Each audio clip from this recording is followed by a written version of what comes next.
اس نے بات آگے بڑھائی، اب اس کی ضرورت کم تھی۔ راستہ زیادہ دور بھی نہیں، پیدل آ جا لیا کروں گا۔ میرے ہاتھ سے گلاس تقریباً چھوٹ ہی گیا۔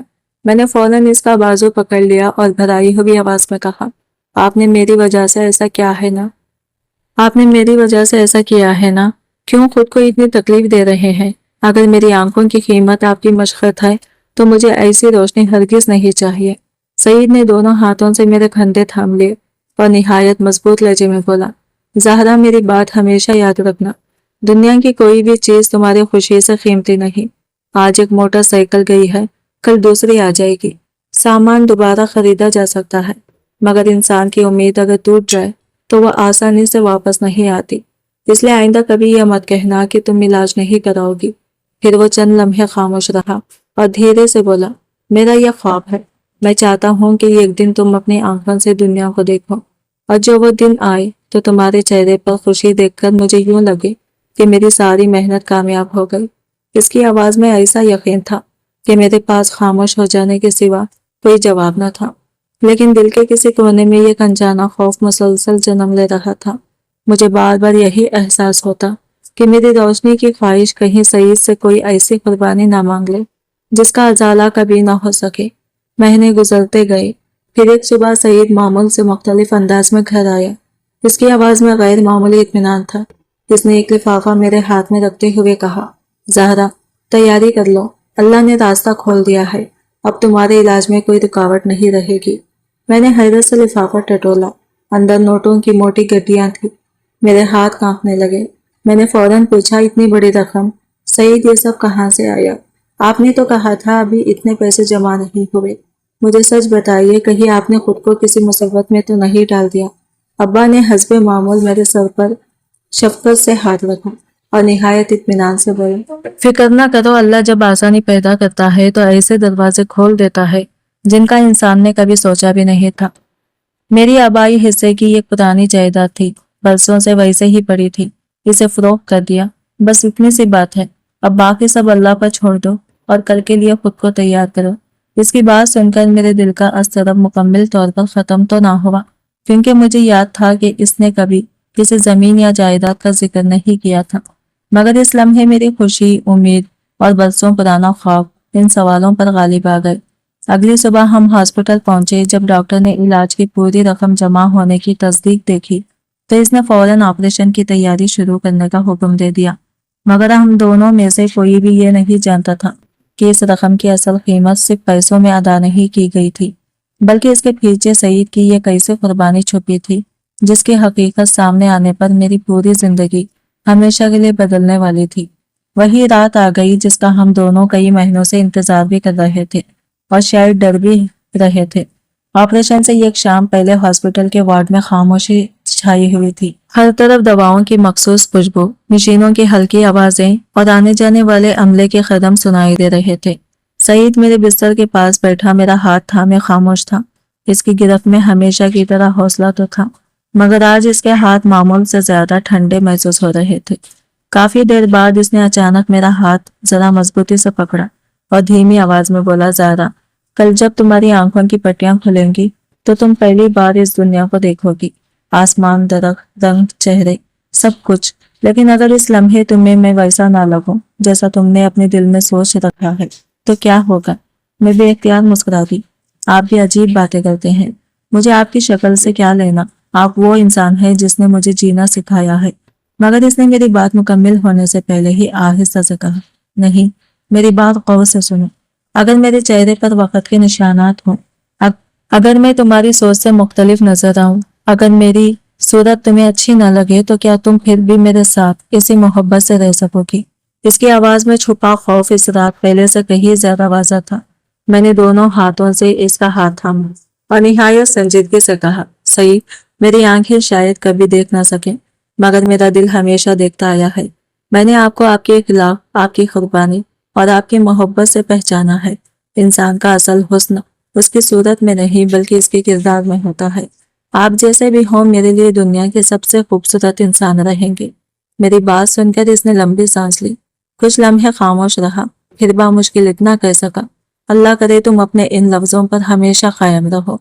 کیونکہ بعض حقیقتیں انسان کے تصور سے کہیں زیادہ بھاری ہوتی ہیں۔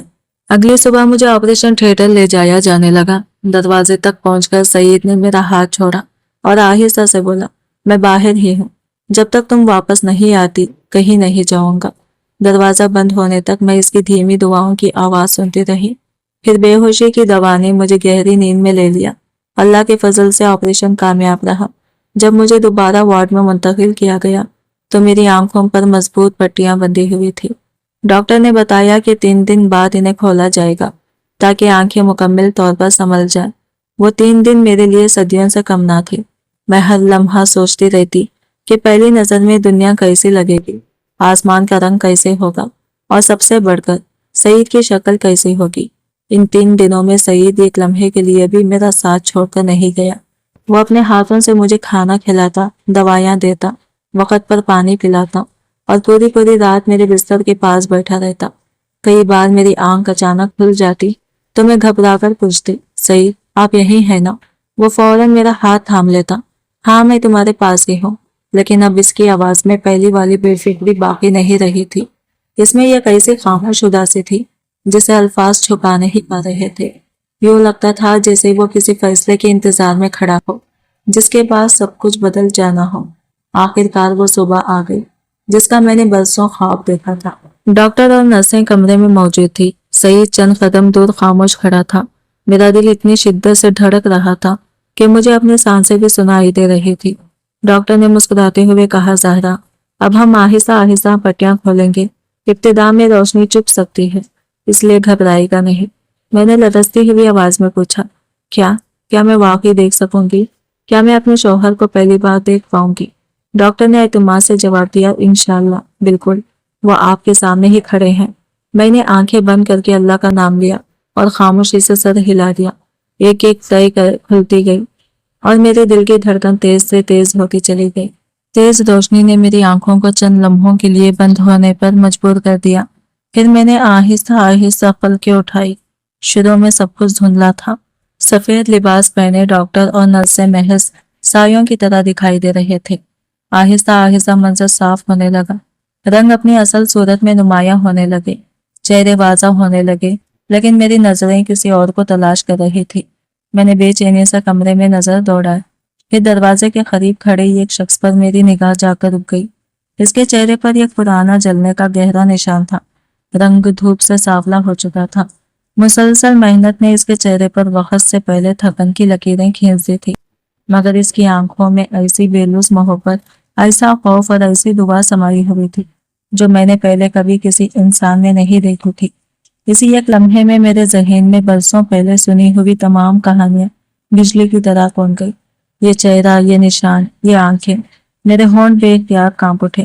یہ تو دل و دماغ میں ایک ہی نام گونج رہا تھا، ریحان۔ اور اسی لمحے مجھے احساس ہوا کہ میری زندگی کی سب سے بڑی سچائی ابھی میرے سامنے پوری طرح کھلنا باقی تھی، کیونکہ جس شخص کو میں برسوں تک ایک درندہ سمجھتی رہی، شاید وہی میری زندگی کا سب سے بڑا محسن تھا۔ میرے سامنے کھڑا انسان وہی تھا جس کے نام سے میرا بچپن خوف میں گزرا تھا۔ اس کے چہرے کا یہ قصہ پرانے حادثے کی وجہ سے بری طرح جھلس چکا تھا۔ رنگت بے ڈھنگی تھی اور آنکھوں میں یہ کیسی خاموش اداسی بسی ہوئی تھی جسے میں سمجھ ہی نہ سکی۔